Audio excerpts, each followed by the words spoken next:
fruité, parce qu'on a un minimum de 75% de muscat.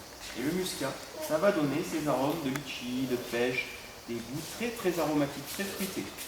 Alors la clairette de Die, elle peut même être 100% muscat. Plus on met du muscat, plus c'est parfumé.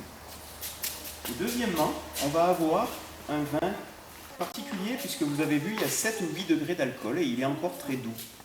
Pourquoi? Parce que ça, c'est la méthode que l'on utilise, qui est une très vieille méthode. D'ailleurs, on a des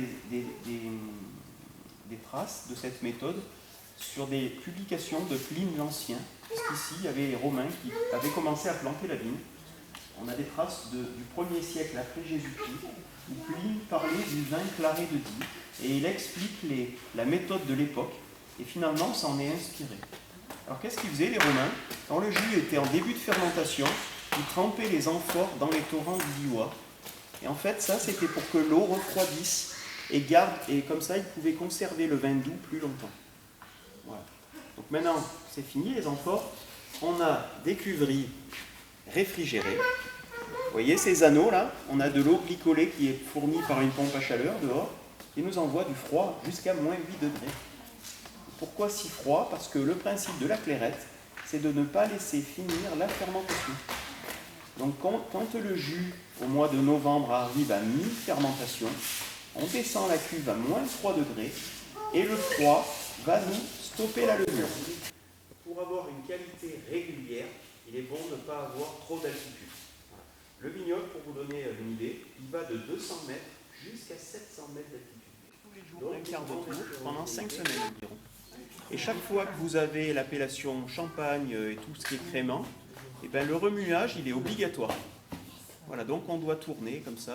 Tous les jours? Tous les jours. Ouais. Que ça, les cavistes? Et il y a des cavistes voilà, qui font que ça. Il y a des remueurs en Champagne, ils font ça toute leur vie, tous les jours. C'est des cultures que l'on voit encore dans le Diois, et mes parents, eux, ont spécialisé le domaine en viticulture. Et donc moi, ça fait une vingtaine d'années que j'ai fini mes études d'œnologie en Champagne. Et au début, j'ai travaillé avec mes parents, puis depuis une quinzaine d'années, on a repris avec mon équipe. Mon père les avait achetés il y a 50 ans en Champagne. Ils en ont encore autant. Donc le principe, c'est qu'on va mettre la bouteille vers le bas, et il faut la tourner tous les jours d'un quart de tour, pendant 5 semaines environ. Par palette. Et l'avantage, c'est que là, je viens une fois par jour, ici, 5 fois par 24 heures. C'est un bain écologique à base d'amidon de maïs. On pourrait faire ça avec de l'eau glycolée ou de la saumure. Bon, voilà, c'est un liquide qui est froid mais qui ne gèle pas. Et du coup, on va tremper les cols de bouteille dans ce bain glacé un peu plus haut que le dépôt pour geler tous les cols de bouteille et enfermer le dépôt dans un glaçon. Ah, c'est ce qu'ils font. D'accord? Ah, voilà. Donc là, le dépôt, il est emprisonné dans un bouchon de glace. Ouais. On va pouvoir mettre la bouteille droite, il ne se mélange plus dans le jus. Ouais. Je vais vous présenter, si ça vous intéresse, vous avancez vers moi. Grande tradition, c'est 100% muscat, c'est des vieilles vignes.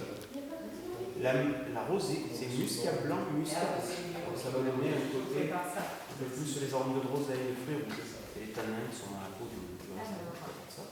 Et la veste, c'est très pentu, plein de sucre. On va manger avec ça.